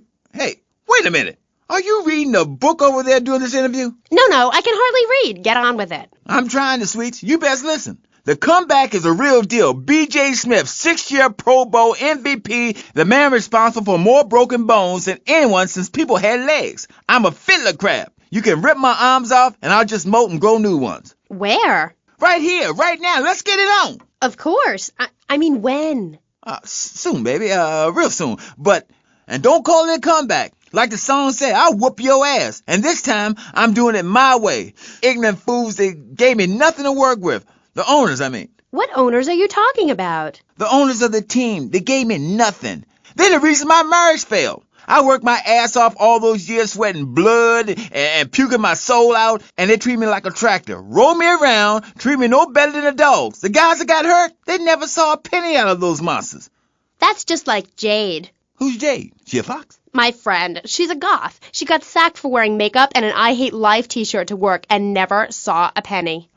She like, football stars? She teaches kindergarten, professionally. You know, I know a lot of players who need to go back to school after they finish playing. It's a tough life and you lose something. What did you lose? Hope, diction, something. It's brutal out there. That's just like Jade. Those kids are evil little brats. Listen, are you going to talk about your freaking friends who dress like a funeral? I thought we were here to talk about BJ. BJ Smith. And I feel alive. I mean, really alive. Ain't nothing more invigorating than holding a man's head in your hands and looking him in the eyes and saying, I can kill you in 1 second, old man. And he says, I got a wife. And you say, give me all the money in your cash register. What are you talking about? BJ, are those muscles real? That's funny you should ask, because the answer is yes. They ain't implants or nothing. Wow, you're enormous. Nah, this guy's twice my size, but I'm quick, rich, and angry, like a Republican. So, I see. Look, I ain't got anything more to say to you, and I can't fall in love with another guest or I'll get sacked. So let's go to the phones. Who's on line 1? Hey, Amy, I'm a first-time caller. How you doing? I love your show. Sorta. BJ, man, you're awesome. Here's my question. How'd you play that game against San Andreas with 2 broken legs? Oh, I can't believe I'm talking to you. Wow, man, I don't know what to say. This is the greatest day of my life. Well, why the hell you call in? Don't worry, I'm a professional. The method I use in the game against essays is actually a part of my exercise video. When in doubt, go for the groin. I hope that answers your question. That's the problem with the public. Fans. I get it all the time. Know what I'm saying? Absolutely. I get that all the time. People say, are you that girl off the television in that show? And I say, no, I'm the girl from the radio. I just look like her. Anyway, BJ, that's all we have time for now. Thanks, Amy. And look after that mustache. Okay. Thank you. I'll be back on K-Chat after these messages from our sponsors. Don't go away. Are you tired of Dad? Dad, no one wants to hear your stupid Vietnam stories. Are you tired of Mom? Hi, Angel. Do you want to read a book or go outside? No! The arcade comes to your living room, only without the creepy guys offering to show you puppies. Awesome! The Degenitron. You can play video games just like you were in the arcade. Excellent! The Degenitron gaming system plays 3 exciting games, including Defender of the Faith, where you save the green dots with your fantastic flying red square. Cool! Monkey's Paradise, where you swing from green dot to green dot with your red square monkey. That's rad! And Penetrator, where you smash the green dots deep inside the mysterious red square. Wow! The Degenitron brings arcade realism to your living room. It can even take quarters, and a strange, sweaty man comes by to empty the machine on Fridays. Degenitron, fighting the evil of boredom. I'll never go to school again! Do you have dry mouth? I sure do. It protects your teeth, fights infection, and lubricates your food. But what happens when you run out of saliva? Help me, I can't talk. For personal dryness upstairs, it's Salivex. Wow, I can spit again. Salivex is more than saliva in a can. Salivex improves consumption efficiency by 50%. No more halfway cures like coating your throat with cooking oil to have that extra piece of cake or bowl of kitty litter. After a night out, my tongue tasted like carpet. It was embarrassing. Now with Salivex, I can eat a whole box of crackers or lick my life partner's stamp collection all night. It's like having a salivation army in my mouth. Now I can suck a lollipop for as long as I want. Salivex tastes like your own saliva. That's because at Salivex's state-of-the-art production facilities, we use salivation philanthropists who make Salivex all day. Salivex, when it comes to personal dryness upstairs, we're deadly serious. Welcome back to K-Chat. My next guest is the star of the hit show, Just the Five of Us, where he appears as the rich father of a family of misfits. But more recently, he's working on the controversial theater piece, In the Future, There Will Be Robots. Claude Maginot, welcome to the show. Thanks, Amy. However, you have mispronounced my name. It's Madge, which rhymes with badge. As in duh, and no as in more than you. Maginot. Anyway, thank you for having me on the show. It's always a pleasure to discuss my art. Yes, you're so funny. Now, Claude, you're an interesting man, if you don't mind me saying so myself. Because on the one hand, you're on the funniest show in the whole wide world, Just the Five of Us, and on the other, you do those weird theater dance shows which aren't funny. Yes, thank you, technical school dropout. I'm sure sitting here talking all day is terribly difficult. Juilliard is not. In the Future There Will Be Robots is not a funny piece. It deals with the most important issues in the world today. Love, pain, suffering, skin-tight pants, and well-stretched groin muscles. But see, music has no name, Amy. It's about depth and texture and sense of community that emerges from the struggle going on within all of us, between man and machine, between the angel and the beast. It's as if Petrushka and Leonard Bernstein were in a ferocious dance competition with switchblades. That is passion, my dear. Okay. So it's a bit like Just the Five of Us. What a show! I love Jimmy. He's so cute, even though he looks so young. I'd rather not talk about my complications working with him. I'm a performer. I express myself any way I can, while I'd never attempt to describe Just the Five of Us as anything other than worshipless pap. I need to support my serious art. It's like stealing a boombox to do live interpretive dance. If I bring joy to people's hearts doing an interpretation of a tree in the park, who is harmed? There is a value I derive from art, as a man, as a creator, and that is this. Never overestimate the dreadfulness of the mass market, the degrading excess of the culture, or the horrors that we all have within it. Great, yeah, me too. But, as Mr. Chesterfield, you're so funny. What is it you say? Not in my house. That gets me every time, especially after the drunken tramp you adopted has wet himself. Oh, say it for me, please. As they say in France, matrice. Please. Not in my house. Please. I came on your fine show to discuss art, not people that whore themselves out on the altar of commercial success, dancing like a puppet alongside a genetic freak, although I do that too. Okay, Moody. So what do you want to talk about? Oh, I don't know. My performance at the Hollywood Bowl, perhaps. There are some that attend the concert inside. I am the concert outside myself. In the parking lot where we build bonfires and dance. It comes back to the seriousness of my purpose. At a young age, I held puppet shows on the corner that had people weeping and lying down in the streets. It's about movement, about encouraging ordinary, working-class people that there is something enervating about a modern dance performance.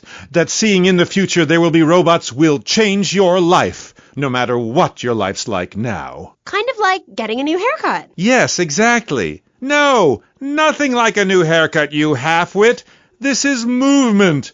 Watch my hand. Yes, movement. There's a manatee on stage. See? He cannot hear from the wall of Wagner around him. We have lasers that shoot him down, cut him free his soul from the bondage of the past. And then on stage, we have snow that falls and represents love in all its forms. The robot makes a snow angel, and we begin to cry. Close curtain. Okay. Well, I love Just the Five of Us. Please, please, please, enough! 5 succeeds while robots starve. Attendance has been poor. If I were opening this with the Orquestra Filarmonica de Jalapa in Mexico, there would be riots in the streets with small children giving me flowers and weeping. Here in Vice City, they wouldn't know art unless it came as a tube of beef jerky. They told me, Claude, it can't be done. Vice City is for sun worshippers and Philistines. And I told them, no. I told them, if I'm directing a work of commercial dross down there, I must save my soul with some serious art. But to be honest, Amy, they were right. I feel ahead of my time. The best artists are ignored. I mean, surely any right-minded person would rather spend an evening watching me express the meaning of space as I move delicately across the stage in the dance of desire and denigration than flopping around in a disco or a nightclub or sucking the electric teat of television. I know I would. God!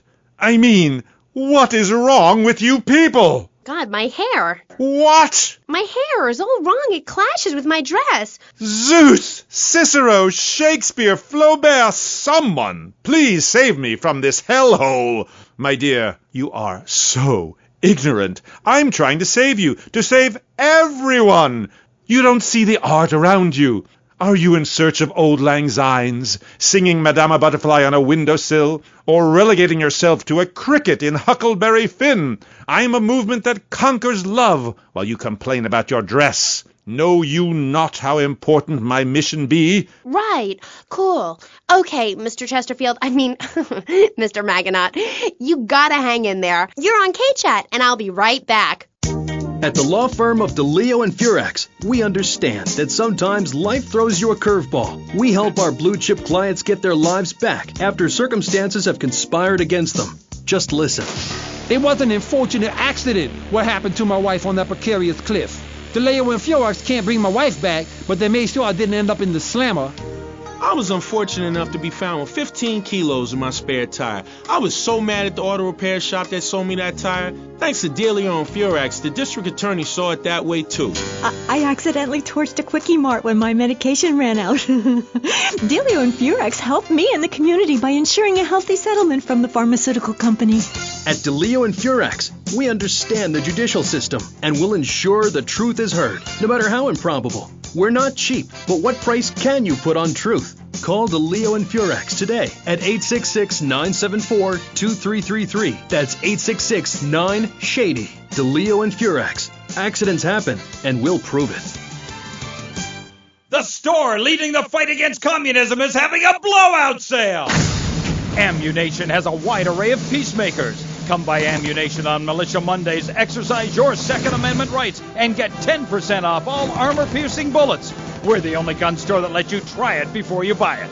Need anti-tank missiles? We've got them. Flamethrowers? Oh, yeah. No credit? No problem. No money down. 90 days, same as cash. Shoot now, pay later.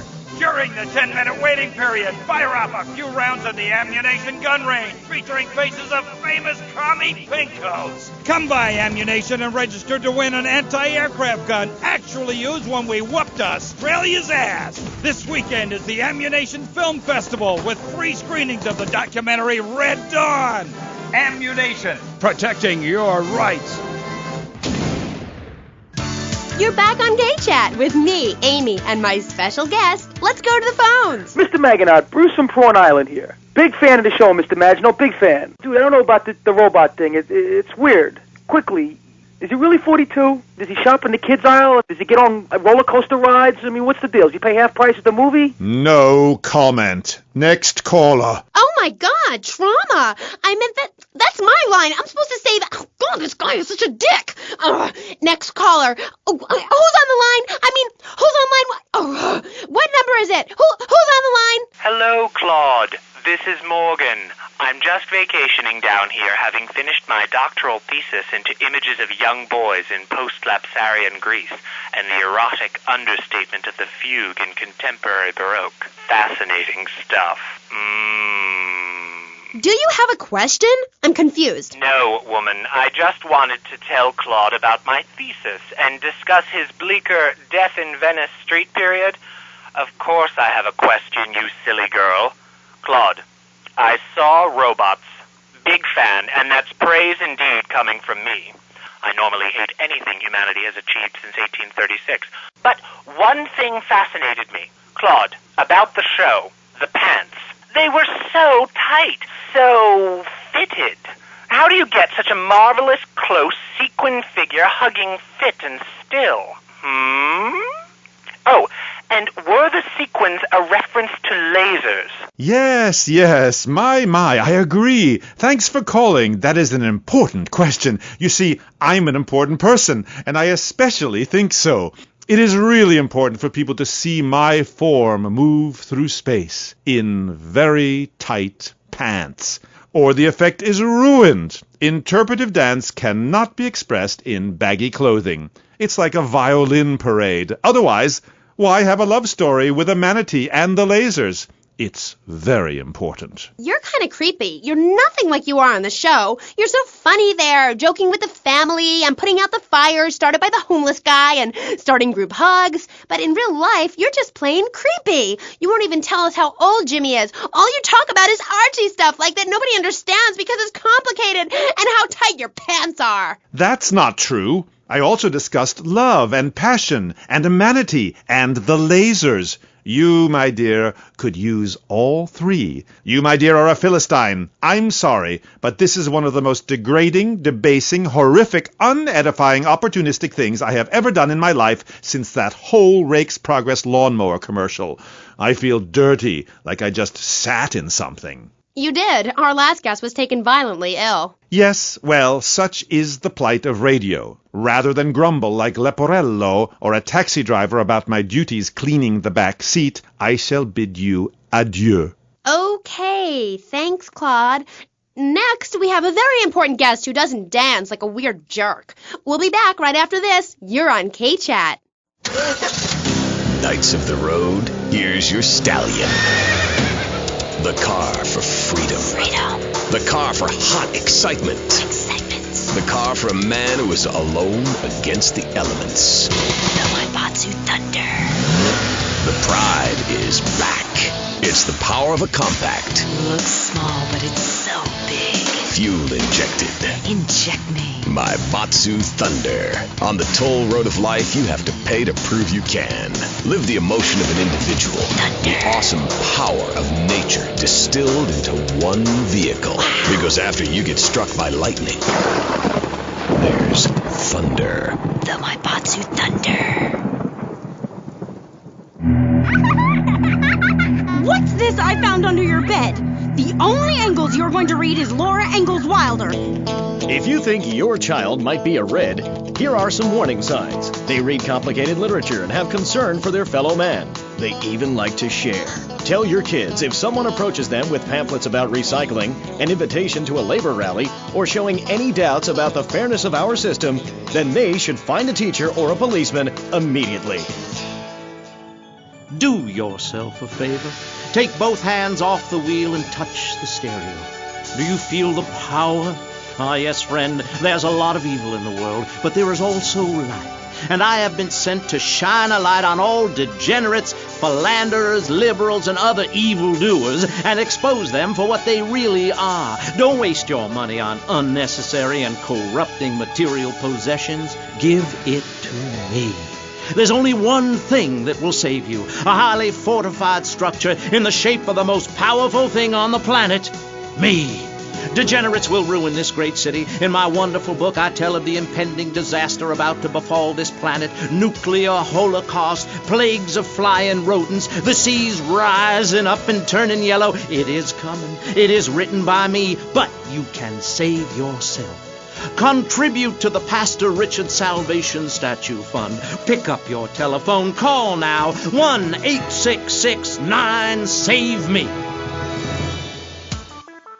Hi, and welcome back. If you're just joining us, you're listening to K-Chat, Vice City's only commercial talk station, the place where the stars shine in conversation with you and me. I'm Amy Scheckenhausen. My next guest is a rising star in the world of Norse mythology. He's appeared in several best-selling infomercials and travels the globe speaking at corporate training camps. His books and audio cassettes are sold around the world. He is Valhalla's finest deity and motivational speaker, Thor.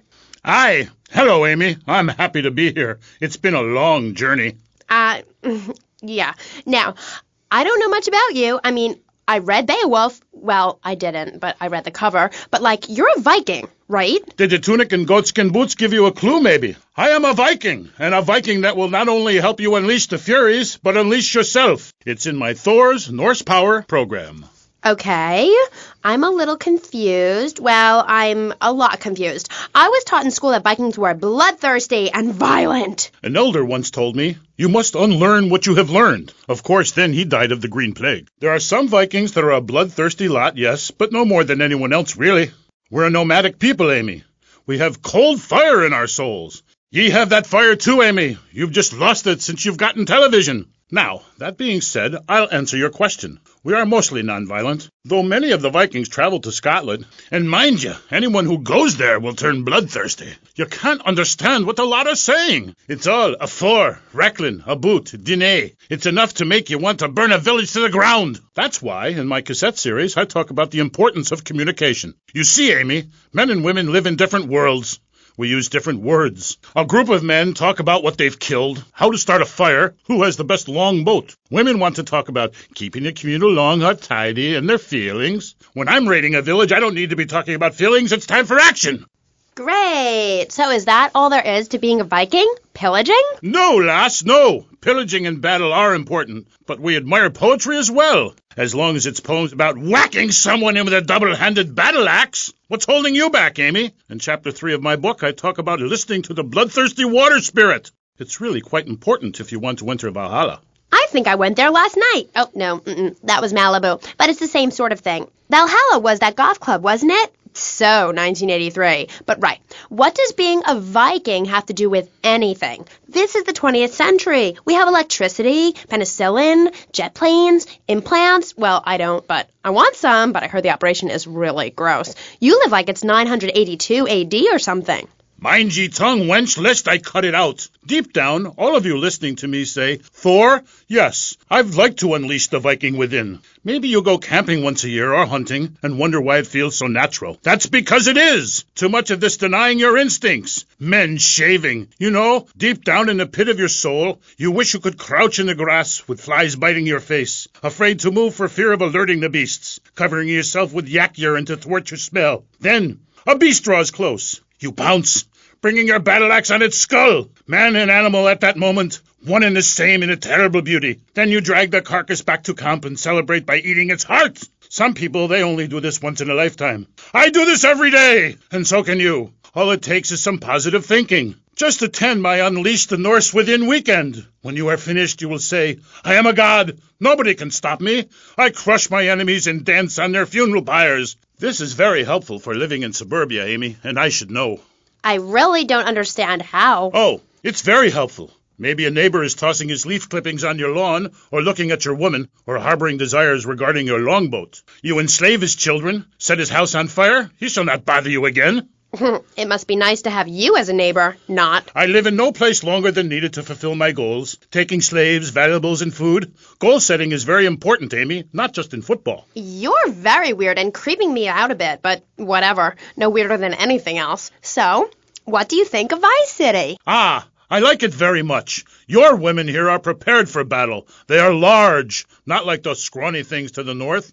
A woman who eats well provides for her man. You cannot set sail for robbing and pillaging on an empty stomach. It's like the story of the parson's wife and the troll. I don't think I've ever heard of that one. Great Carl Erson. Ye mainlanders have no historical perspective. Read the runes. It's all right there. Talk to a grandparent. But no, ye cast people out like rubbish. Wisdom is not to be treated so lightly.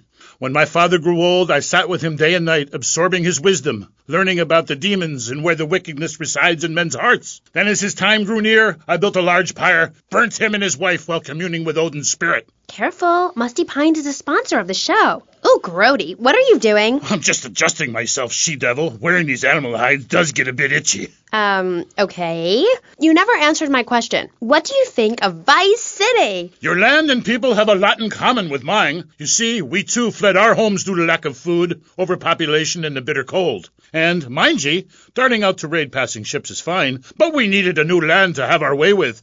Granted, we roll and sail to an area, land in force, and burn down a local monastery or village, whereas you come in, destroy all the creatures, and sew plastic versions of them. You did a fine job pillaging these lands, but you should have done something about Canada. Wait a minute there, Buster. My mother's half Canadian. Oh, what are you going to do, wench? Sweep the ice furiously at me? Ha! Socialized medicine? Nah, you did it all wrong. You should have continued to the north and finished things off. I talk about this in me motivational learning tapes. That and Beware the Magpie. 'Tis the devil. Evil reigneth when darkness falls. Are you married? You seem like a tough character to live with. Aye, me wife Helga. What a hag. This show is not sexist, whatever certain bearded women might say. Women are people too. I'd appreciate if you wouldn't talk that way. Ah, go live in a chimney, you troll. You 20th century women are all the same. And me hag Helga, she fell prey to your uppity ways. She says to me, Thor, I ain't having no mead no more. I'm going to meetings. See, that's your problem. Soon as you sort something out, you have to go preaching from the rooftops to everyone else how to live, not pillage nor plunder no more, but live in boxes. Then she says, Thor, I'm getting me stomach stapled. I look fat, and now fitteth 2 yak skins, where previously 'twas only 1. I say, wench, don't come crying to me when we're in a longboat crossing the straits for 2 moons, and you're all skin and bones. A man needs something to grab onto. Aye, ain't her fault. A cursed pixie goblin got her. Pixie goblin? What kind of weird ancient nonsense are you talking about? Now, Thor, I've got to ask you, how old are you? I am as old as the fjords, as young as a newborn lamb. Are you shy about your age? Just lie about it, like my mom. Thor is never shy. Thor is mighty. Thor is a god. And where are you from? From the beginning of the flat earth, where the sun meets the sky. Oh, right. By the beach. Great. Let's take a commercial break. We'll be right back with Thor. He's a real Viking. Yeah, right, whatever. Hello, I am Fernando Martinez. I think by now you know I am an emotional kind of guy. People stop me in the street and say, Fernando, what the hell is wrong with me? Silk shirt, hairy chest, enough aftershave to drown a household pet, but I still cannot get a woman. I tell them you are an ignorant fool. Without a symbol of power and fertility around your neck, what kind of woman is going to respect you? That is why I have teamed up with Medallion Man, the shop for medallion needs. Medallion Man caters to all levels of masculinity. For the strong, silent type, a medallion the size of a hubcap will say everything that needs to be said. Even singing medallions for the Casanova, who knows music is the food of love. Model trains, dollhouses, diapers, whatever your interest, we've got a medallion for you. Don't forget, every woman knows if you can't support a medallion, you can't support a family. We have some sad news for you. Rock and roll is dead and pop is in! Why not discover the excitement of the science of music yourself at Synth & Son, the home of keyboards? Thanks to the science of music, you don't need musical talent to make great music. Just listen. I created that just by pressing a button. Synthesizers are the new wave. Why work hard on difficult compositions when a machine can make music better than you've ever dreamed of? You'll be the hit of the party. It's perfect for in-restaurant entertainment, cover bands, and funerals. Make fugues funky and death marches danceable. It's the science of music at Synth & Son. Remember, you don't know you're a musician until you try. We're back on K-Chat with me, Amy, and my guest is Thor, Viking warrior and elf help guru. Do you have a last name? Oh, whatever. Anyway, what were we talking about? We were talking about the wisdom of the ancients. There are many hurdles in life, Amy. I remember one of the first bits of fan mail I got. It came by bottle in the sea. A man of Lollard Island said, "A tiny woman came to our farm and swept in front of our door. A woodland troll has carried off my woman in the dead of night. Give me wisdom, Thor." So, what did you tell him? Aye, Amy, it was obvious the Black Plague had visited his home. As sure as you can't be a midwife to a fairy, expect wisdom from a fool, or find a good meal downtown on a Saturday night. Okay. I really have nothing to ask you because I really don't think we're bonding quite right here. I'm more than a little confused. Let's go to the phones. You're on K-Chat with Thor. Yes, hello, Thor. My name's Jay. I'm a huge fan, man. Your book really helped me get through puberty. Everyone else was into vampires and stuff. I just got into the Viking thing. It's pretty cool. It's been working pretty well for me. Anyway, my girlfriend and I, we fight all the time. She's always calling to check up on me. It really totally sucks. It's a drag. Like, I hang out at the strip mall with all my boys, and she shows up. Is there any advice you can give me? Ah, yes. There was a man who asked for a night's lodging at a certain farm on the eve of Maundy Thursday, or maybe it was Fat Tuesday. Anyway, in the course of the night, the old woman of the house took out a horn of salve and smeared herself with it from head to toe. She then climbed on top of the stove, sat astride a sweeping broom, and began to... Hello, excuse me, what the hell are you talking about? Reading from the runes, wench. What kind of rune is that? It's a man's rune, and not appropriate for the warrior under 18 years old. But there's a moral at the end. Are ye still there, Fair Jay? Yeah, I'm still here. Do you love this woman? Yeah, I think so. She's really special. Especially in the back seat, if you know what I mean, Thor. Then behead her, and parade thy love around on a stick for the world to admire. Wow, cool. Thanks, Thor. Okay, I'd like to throw you out, but you've got an enormous sword and, yeah, let's take another call. But first, listeners, Vice City, remember, don't behead your girlfriend and take her head around on a stick. Hello, you're on K-Chat with Thor. Hey, brother, my name is TJ. Your book is fresh, real fresh. Like it's been a real inspiration and all that. It's most definitely on me and my crew's vibe. And that Loki brother, he's as slick as Salivex. You know what I mean, Trooper? In fact, me and my boys have started a Thor fan club. You know what I'm rapping? We're on your vibe, man. Aye, a Thor fan club. This pleases Thor very much. I shall speak of myself in the third person from now on. Yeah, I wasn't really into school all that much. But I hear you, Thor. So anyway, we have this fan club, right? And instead of naming it something like the Vice Lords of Valhalla, we gave it like a modern name, keeping things firmly in the 80s, you know? The Bloods. Ain't that off the wall, man? We follow your teachings to the letter, sir. Especially how you go around smiting fools with that wild, mad hammer of yours and getting people to know exactly what time it is. You hear? Have you a magic hammer? Nah, T. We don't have any olden types around here to strap us with super-fly hardware like yours, but we do have Mac 10s, Tech 9s, Trey 8s, street sweepers, and all that. Are you still on my vibe, brother? Aye. I like the sound of this. Methinks I want to join your group. Do you pillage proper? Hell yeah. We do it like a Viking. You ought to come party with us. We'll even make you an honorary blood. Word. Indiscriminate pillaging. This is, as we say, the school of old. When I am done with the wench, we shall meet. Till then, beware the frost giant, TJ, and the serpent with two tongues. Yeah, okay, whatever. Yo, brother, where'd you land that funky fresh silver helmet of yours? Those wings on the side are wicked, money. Stop calling me a wench. I have much to teach you, wench Amy. Only if you would listen. For many centuries, people have asked questions. Why is my fatted calf gone after the gypsy woman appeared? Are there trolls living in my chimney? Aye, sure, I could tell ye the story of the 12 children on a platter, or the midsummer snow, and the spirit hatched from a cock's egg. But in the end, Amy, you need a spirit journey. A wandering spirit demands a wandering body. Take a long boat. Pack only what you can carry. Head toward the moon at high tide. Okay, thanks for the advice. And with that revelation, I'm going to have to change topics. That was Thor, Viking Warrior. Coming up next, we have another guest. We'll be back right after this. How do you like to enjoy a Rusty Brown's ring donut? I like to lick lovingly around the outside and then thrust my tongue in the middle. I like to munch it vigorously. I just love the batter all over my face. On Friday nights, I just can't stop eating Rusty Brown's ring donuts. Oh my God, it's so good. Sometimes I like to wear women's panties and walk around 5th Street. When you go downtown, make sure you enjoy Rusty Brown's Ring Donuts.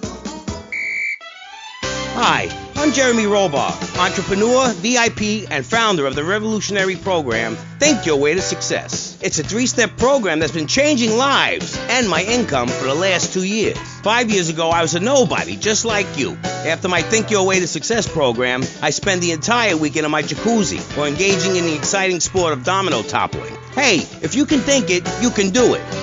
One of my award-winning courses is sure to be perfect for you. The first course I call Think, Hold That Thought, Complete, because that's what you do. Step 2 is known as Learn, Start, Doing, where I explain the mysteries of starting. Or take the new accelerated course that will have you laughing and hugging strangers. Motivate, demonstrate, then motivate again. Just listen to these endorsements, and remember, these people volunteered. They aren't being paid much. I've been on the Think, Hold That Thought Complete program, and I have to say, I'm finally going to start my career in being a well-paid rich person. Yeah, I've been thinking my way to success for a while now. It's some good stuff. Call now and sign up for my Think Your Way to Success program. And if you want to think really fast, try my Crank It Out program. Call 1-866-434-SELF. Hey, don't just do it. Think about it. Sweaty leather tracksuit? Absurdly fat Dayglow laces? Something missing? Complete the look with a replica car sign insignia on a chunky gold plate chain at Vice City's one-stop shop for people who know how to put the hip into hip-hop. Wow, you look fresh. Complete the look.